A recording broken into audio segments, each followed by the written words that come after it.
Most people aren't overwhelmed because they have too much to do. They're overwhelmed because they're surrounded by too much information and very little clarity. We scroll, we skim, and we react. Somehow, the more we consume, the harder it becomes to think. So in this video, we're going to look at how to tell the difference between signal and noise. Signal is the information that actually matters. It changes how you see something. It helps you make a better decision, and it reduces uncertainty. Noise, well, that's everything else. Noise feels urgent. Signal feels important. Noise demands your attention, while signal rewards patience.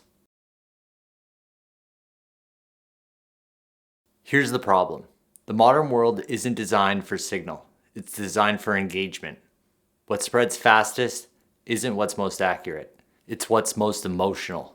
Loud beats thoughtful, fast beats true. Noise doesn't win because it's right. It wins because it's easy to notice. You see this everywhere. In business, noise looks like chasing tactics without strategy, metrics without meaning, or motion without progress.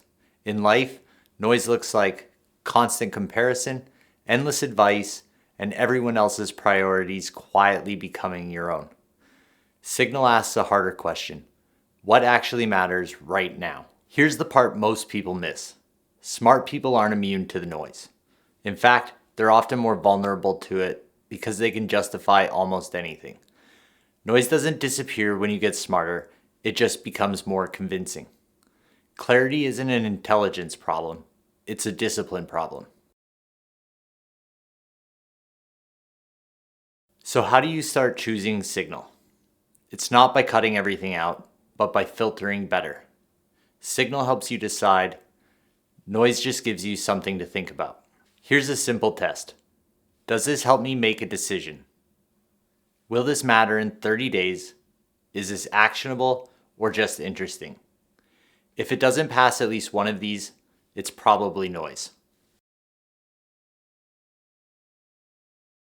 Remember, signal is quiet. It doesn't rush you, it doesn't trend, it doesn't demand constant attention, but it compounds. The goal isn't to escape noise. That's unrealistic. The goal is to stop letting it decide for you. When you protect your attention, clarity returns. And when clarity returns, everything else gets easier to navigate. So what are you paying attention to that doesn't matter?